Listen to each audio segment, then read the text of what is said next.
everyone, and welcome to Online Success Journey. This is episode 136. Are you ready to join the clan? Today we have Lily Sanders, a speaker, a certified professional life coach, awarded one of the 10 top coaching experts in the New York, and the author of the riveting and inspiring new book, Truth to Triumph. Hello, Lily. Hello, Patience. It's a pleasure to be here. Thanks for having me. Thank you for coming. I know the clan is anxious to hear your story, so let's get started with the basics. Can you tell my clan a little bit about your background, about what you did before you started your own online business? Sure. Okay. So before I started my own online business, I was writing my book for 3 years, Truth to Triumph, in which you just talked about. And prior to that, I had three very, very successful franchises. I was in the franchise world. I kind of found myself there. It wasn't a plan, but it was something that I tried after when I was raising my son as a single mom after my divorce, and one franchise turned into two, and two turned into three, and I was good at it. So I wound up in the franchise world, and prior to that, growing up, I was a professional dancer and actress on stage and in front of the camera here in New York. And I traveled around the U.S. as a showgirl dancer. And I worked on stage in New York, off-Broadway and off-Broadway. So I've kind of had a real mixture of things in my life. But growing up, my dream was always to be performing. And most of those dreams were realized by the time I was the age of 23. And then I was kind of on a roll of auditions and working as a professional dancer and actress on stage, and which you could say, was a triumph all in itself. And then about 17 years later, I took a 180 pivot, Patience, into what I call the path left of center, which is one of the chapters in my book, Truth to Triumph, that being involved with, I had two marriages in a row that were really very abusive, highly unconscious people, men that I married. And I raised my child after divorce, and that was when I began building my three successful franchises on my own. And I did it all behind a veil of silence. I was a battered wife for 14 years. The combination of the two marriages and being a battered wife and living behind a veil of silence was not exactly the Oscar that I was dreaming of when I was a little girl. So I always say sometimes it takes us a couple of failed relationships to have an awakening. For me, it took two tall buildings to fall on my head before I had my awakening. But in all seriousness, they were really, truly amazing lessons in my life experiences that got me exactly to where I am today. And I am in a fabulous place right now. Wow, what a journey, Lily. Hmm. What a journey. And one of the reasons why I wrote Truth to Triumph is so that people don't waste decades of their life in unconscious journeys. I was going to name Truth to Triumph, Don't Let This Happen to You. But then I decided that the book was a lot more serious than that. And so what I did was I felt that if I didn't write it, everything that I went through, all the pain and the suffering in my journey would have gone in vain. So knowing that there was a purpose in all of it, I actually stopped Patience for 3 years just to write my book. And I lived off of fumes. I lived off of my savings just to get this book done. And I did it to help others avoid life situations or change their current unhappy life situation for any listeners today that might be in a bad light right now, in the darkness, if you will.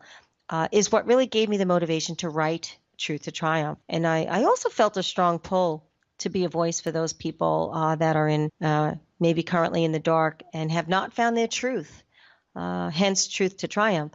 Initially, I was thinking, again, that it would be a book, guiding people so that these things don't happen to them. The reality of some of my stories I tell in Truth to Triumph are so raw that I would never want anyone else to go through what I did, nor would I want anyone to ever put anyone through what I went through for that matter. So the day that I sat down to write it, the first thing that I typed was the title, which is very rare for an author. Usually they start writing, pieces of it or, ideas and segments, and then they put it all together and then they title it. I did it the other way around. I just typed Truth to Triumph, and that came directly from spirit. I knew it was really meant to be. And it's 3 years of writing the book, and you stopped everything. Wow. I did. Did I you? did. What did Yeah. your family think and your friends when you said, I'm going to just put everything on hold, I'm doing a book, and that is it? Yeah, they thought I was crazy. Well, not crazy. I had a few friends. I had one actually that I mentioned in my book that was really encouraged me and was excited that I was doing that. And my son was excited I was doing that as well. But I think for the most part, most of my family thought, she's writing a book. That's the best she has, you know, not realizing that this book was going to be very powerful, very empowering, very inspirational, very raw. Some parts are very sad. But at the end of the day, it's extremely motivating. It's a great tool for people to use to try and learn how to navigate through their life without losing who they are, without losing their truth. Some of the stories that I tell are really just to shed light on those who are currently in a dark place. I mean, Patience, we would not be human if we didn't find ourselves in a dark place at one point or another in our life. So, for that matter, this book is really for everyone who breathes life. Yes, thank you for really inspiring and encouraging. But wow, those were really tough times, 3 years of putting your thoughts down. Okay. Yeah, they were. Actually, the tough times was before. I felt that when I was writing it, it wasn't so much therapeutic as it was a very exciting time for me because I knew I had already gone through the healing process in my life. And I knew that I was so excited and I had so much to share and so many things, so many ways that I wanted to inspire people. So that was my strength, was in that. Okay, tell us what to do when you are willing to face the truth about your life or the abusers around you. Okay, so you mean if someone is in an abusive situation in their life? Yes. Okay. So if any listeners are in a abusive situation around them, the first thing that I would coach people and tell them to do is to peel off the victim label. And very simply, peel off the label and take your power back. One of the key things that I teach people is not to be a victim and not to wear that label. And take your power back. If you're in a highly volatile situation, you may need to firmly tell someone to back off, or you'll have them removed. And that's what it's going to come down to. And second, you need to have an exit plan, and you may need to run for your life, and that's what it may come down to. But that race is really to your freedom, and that is your race to the back to home.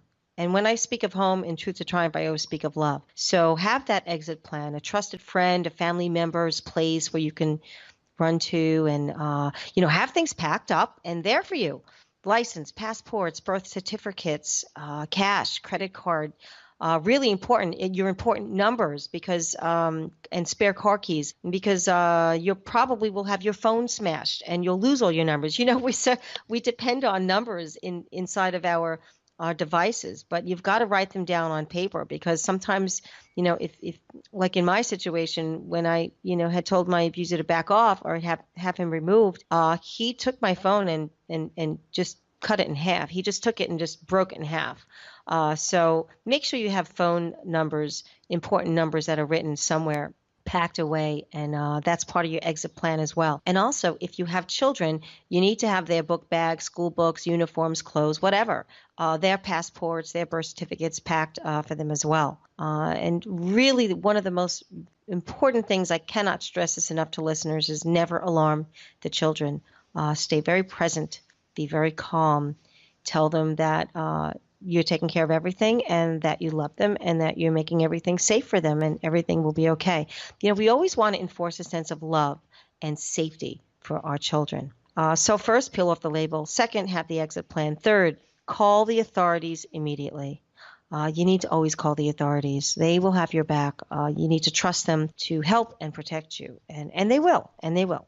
Okay, let's say some of them, they are planning this exit and then the family is involved, but they are pulling them back to say no. You know how some of the communities, they say you have to sit down with the families, discuss this.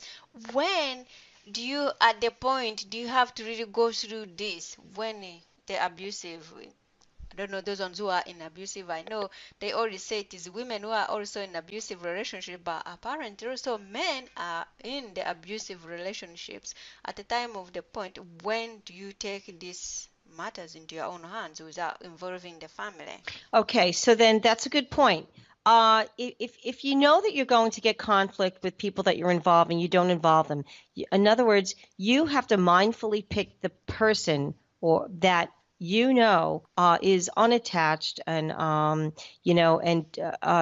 is only thinking of your best interest in helping you. So it might not be a family member, it might be a close friend, it might be just a mere acquaintance that you know that you could trust and has a place for you to stay where you can be safe. There's one thing that that people need to know about themselves and what they need to teach their children, and that is that hitting is a deal breaker, and and that's where it begins and ends. And when you take your power back, and when you run for your life and you take your children with you, you're also teaching your children a very important lesson. You're teaching them how to love themselves. You're teaching them how to respect themselves. You're teaching them how to honor themselves and their body and their hearts and their minds, and take their power back. No one wants to be unhappy. No one wants to be in conflict. No one wants to be put down. No one wants to be hit. No one wants to be hurt, abused.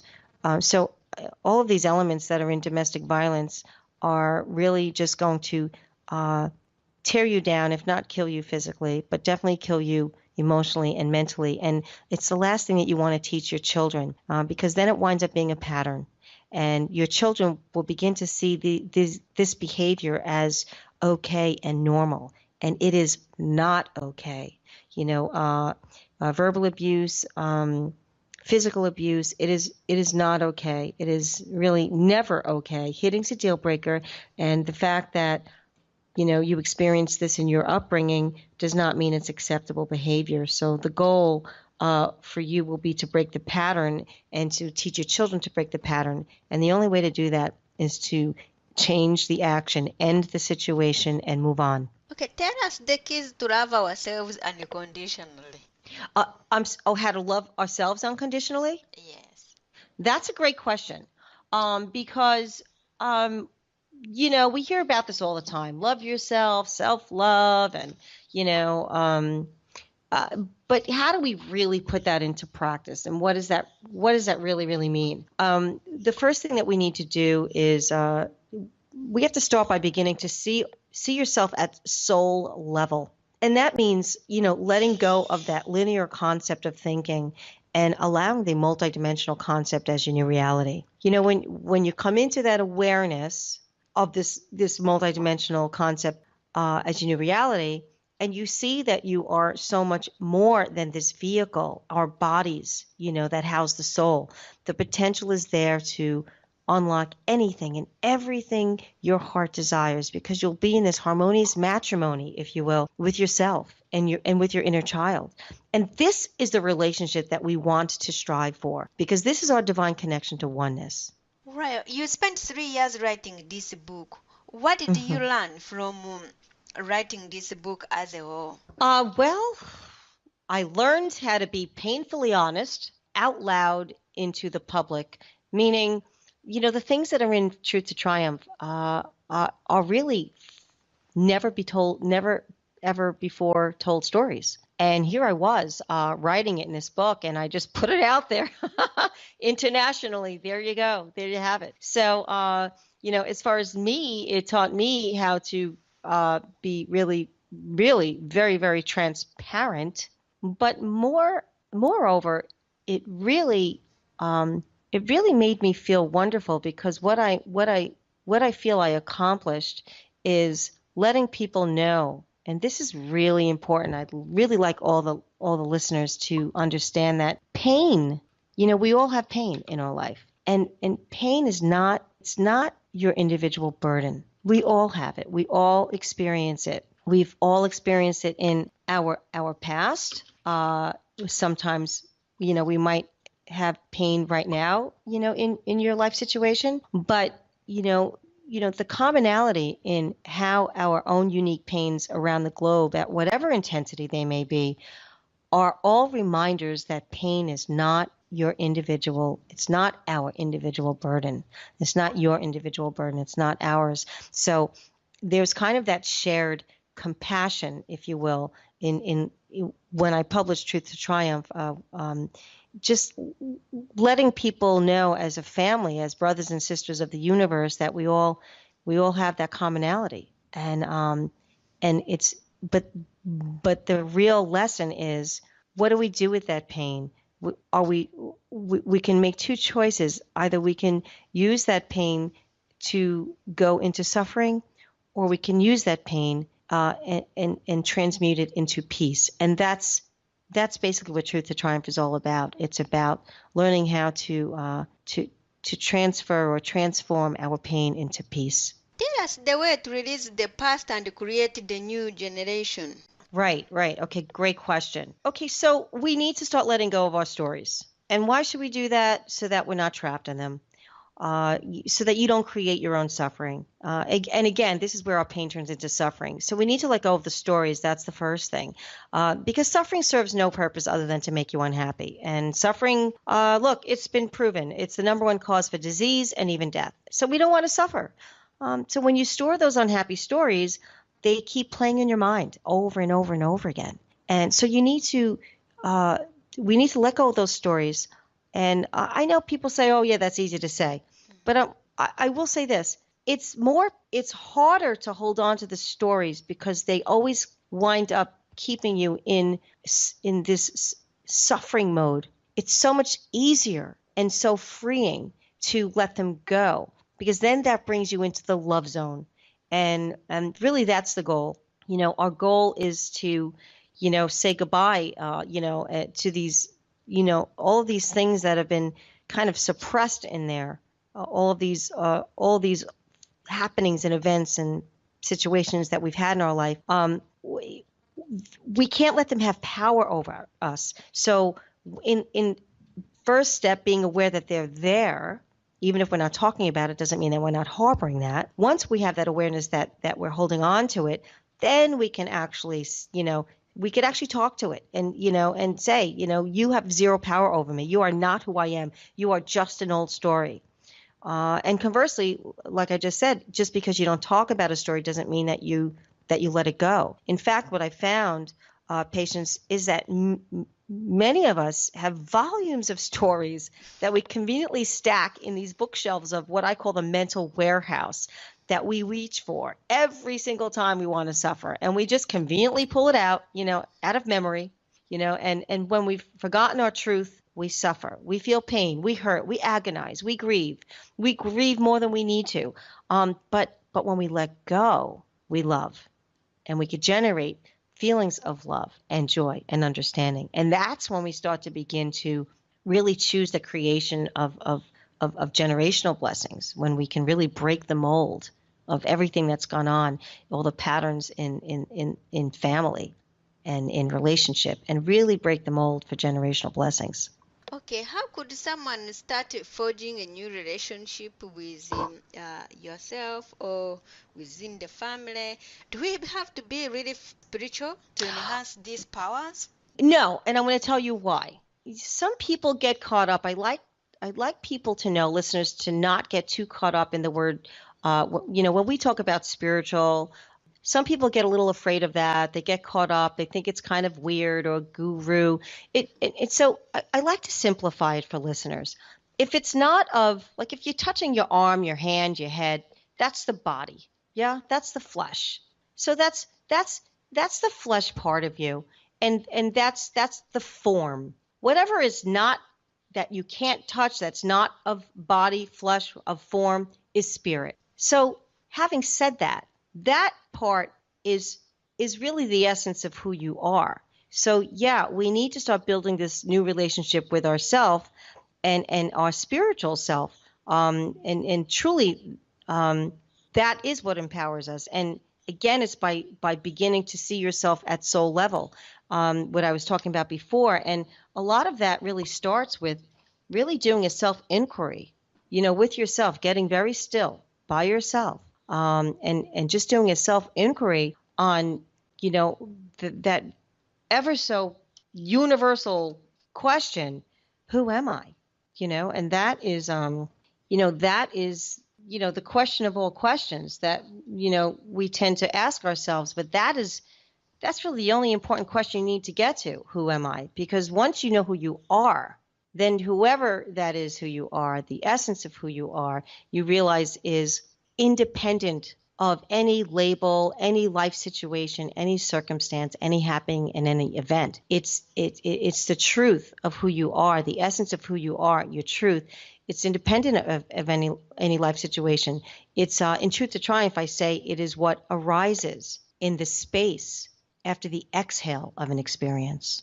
And that's your truth. That's who you are. And that, that inquiry of who am I, that's where you want to get to. That's you want to get to that space. And then whoever it is that you discover that you are, you love it. You love that. And that first step of self-love is hugely empowering. Huge. I can't even say enough about that. Okay. What is one thing that has contributed to your success? I'm going to say my passion. If I had to pick one thing, my passion. I have always been passion driven. And that said, I'm driven from the heart. So everything that I do, I only do what I'm passionate about. And I raised my son to be the same way, actually. And we need to do what we're passionate about. And we can't look at something and, let's say, pick and choose a business or a career or, something to study in school because we think that it will be a great line of work to make good money or great money. We need to pick something that we're passionate about, because when we do something that we love and we have passion for, you're going to make money. You're going to be successful, because success, really, we're all born successful. So let's even start there. As we don't gain success until we actually see already the creation of success within us. And it really begins with that mindset. And if you don't have that mindset, then, that's one of the things that I do when I coach people. I really give them the tools to really reframe their mind and rewire so they have that mindset and they do become successful. What is one thing no one knows about you? Oh, wow. That's hard because I just put this, all of my things out there in Truth to Triumph. One thing that no one knows about me is that, that no one knows. Wow, that's a tough one. Okay. Even my family, something that no one knows.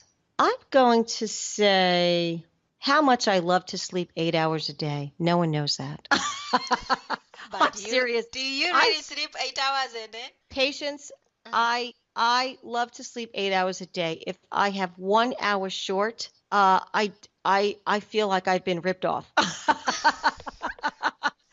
love to sleep 8 hours a day. As I got to the age where I'm at now, my body just wants to sleep 8 hours. And I don't think anyone knows that, but there you go. So now everyone knows. Thank you for sharing. Okay. What what grounds you? Oh, what grounds me is stillness, peace. That's what grounds me. Before I even get up out of bed in the morning, I actually ground myself in just the stillness and peace and gratitude of my breath and life, in the morning. And then I set my intention for the day. So gratitude grounds me. That gratitude that I feel within my stillness of my breath is what grounds me. And part of that is really just that connection with oneness and God. Okay, I see you are an author, you are a coach yourself, you're a speaker. Do you ever have mentors and coaches yourself? That's a great question. Uh, everyone, everyone can use a mentor. Everyone can use a coach. Absolutely. And I have had, I have had, I have had one or two mentors in my life, and they were like angels that popped into my life. And I think it's important. I think that everyone, um, every successful person has really gotten there with a great coach or a great mentor, for sure, absolutely. And me included, yes. Okay, what is the most valuable thing your mentors or your angels has told you? Okay, most valuable thing is, I'm thinking of the most valuable thing is, okay, at one point, one of my mentors said to me, produce your own work. And I thought that was very invaluable information. And especially for listeners that are maybe struggling with employment or getting, up this, ladder of success within a business or a corporation that they're working for. Um, uh, when you produce your own work, you'll always be working. Does that make sense? Okay, how do we do that? Let's see, for us, we are beginners, we are still there, not yet make it yet. So, how do we produce our own work and really be different from others in this say overcrowded world? Yes, that's a great question. Okay, so first you have to go through the process of, that self-inquiry, who am I? And in that who am I, you discover your what. And that what is that uniqueness about you that sets you apart and that passion that drives you. And whatever that is, how does that set you apart from others? And what is it that is unique about you and your gift that you can give to the world? And once you discover that, yeah, you can go out and you can get work in that field.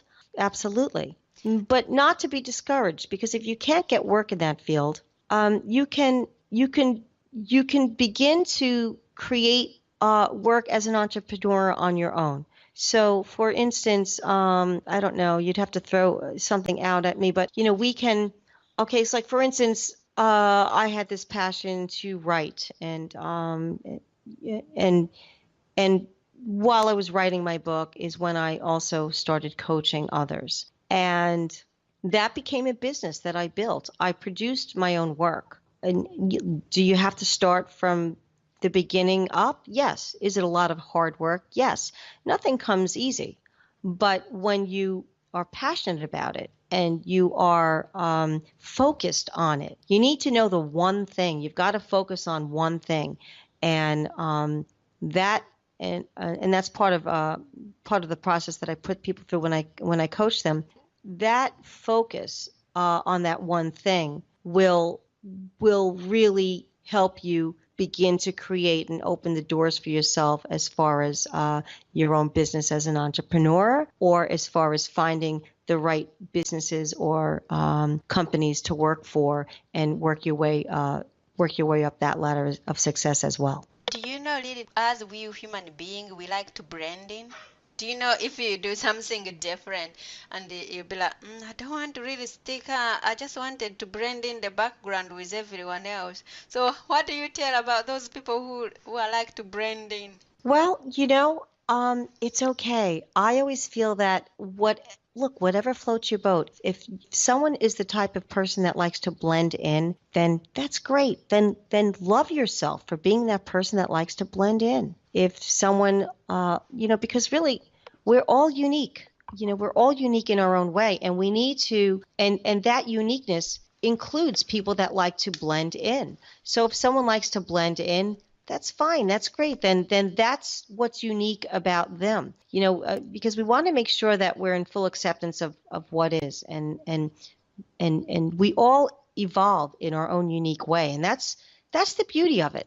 And every moment changes, and every moment we evolve, and we're not trapped in the moment, and that's the beauty of that as well. So today you may be someone that wants to blend in, and in 5 or 10 years from now, you may be on top of the world, discovering the newest way to get to the moon. Who knows? Who knows? Oh, okay, all right. Tell us more about your book, and how can we read it properly to make sure we get all the goodness out of it and be able to use it in our everyday lives. Okay, so first, you could definitely get a copy of the book. It's international, so your listeners can get it at Amazon.com. Truth to Triumph: A Spiritual Guide to Finding Your Truth. What I suggest is reading the book from beginning to end, maybe with some little sticky notes or a highlighter, and the things that resonate with you, or the things that maybe you don't, quite understand, you could kind of put a sticky note in there, or the things that you want to revisit later on, or the things that really resonate with you, that really, some things that really impact you in a way, you can highlight. And so just do that as you go from beginning to end. When you finish it, go back to those places where you put a note in or where you highlighted, and revisit those places, and see where it is that needs more addressing within your heart, and also where you could see different applications that you could use that toward situations in your own life, or in yourself, within yourself, within your spirit. And as you go back, you're going to wind up understanding more, and as you go back, you'll find things that you didn't get the first time. So you want to keep going back into it. After you've read it through, go back into those other places and learn that way, because more is going to come out more and more and more as you go back into it, because there's so much in there. Thank you for sharing. So how can we reach you if someone wants to ask you a question or want to your coaching services? Okay, and sure. By the way, what type of people do you take on in your coaching? Oh, I take on anyone that is really ready to unlock their dormant potential. I take on anyone that's ready to do that. What I call myself is a locksmith to the heart. So anyone that needs to kind of break through those barriers to themselves, or the things that are stopping them from serving their higher self, or from reaching their highest potential. Anyone that is, look, no matter how successful we are, or how complete we feel in our relationships, we all have areas in our life that can use enhancement. If you need enhancement with your health, is your physical and mental energy level the best it can be? Maybe someone is very accomplished and they need enhancement in counterbalancing their career with their family life. So all of these things, people that maybe haven't mastered quality downtime for themselves. Some people that need spiritual enhancement. So all of these would be, a potential client for me that I can help. It's all about really unlocking that magic within and awakening that dormant potential. I always like to say that I like to bridge the gap between where someone is today and where their highest potential really awaits in their life. So definitely, come visit me, say hello to me, come contact me on my website. My website is lilysanders.live, LILYSANDERS.live, LIVE. And definitely, I want everyone to scroll down. I have a free ebook for all of your listeners today, patients. If they go on my website, on the homepage, they just have to scroll down, and you'll see I'm offering a free ebook called Soul Bread, Daily Affirmations That Feeds the Soul. And I encourage everyone, of course, the listeners, to pick up a copy of Truth to Triumph on Amazon.com. And when you come to my website, I also have a really, really insightful e-course that you could take at your leisure. It's called 7 Gateways to Triumph. You scroll down on my homepage, you could find that as well. Take that course. It's great. It underscores the 7 Gateways to Triumph. That e-course underscores all of the teachings in Truth to Triumph. You don't have to read the book to take the course, but if you do both, even better. But definitely, you could just take that course. It's a really great way to really underscore everything in Truth to Triumph. And those gateways are love, forgive, contribute, choice, shift, freedom, and hold. And that's a really nice e-course that you could do at your own leisure, from home, from your tablet, from your laptop, from your phone. Thank you for sharing and Clan. So there you go. You can get all the books and the ebooks and then merge them together to get all the goodness out of the two. Okay, so Clan, there will be more from Lily in a moment. If you are listening on one of the many podcast platforms rather than my website and you are encouraged by Lily's journey, go to onlinesuccessjourney.com for a bonus portion of the interview. The Online Success Journey is a wonderful membership community built for people searching for the path to success. We are one big clan and you can be part of this community for free. Once you have joined the clan, click on part 2 of Lily's journey or over other 100 journeys that are available and learn how you can find the right path for your own online success journey. That's a wrap, clan. Remember, success is a journey. Patience and Lily.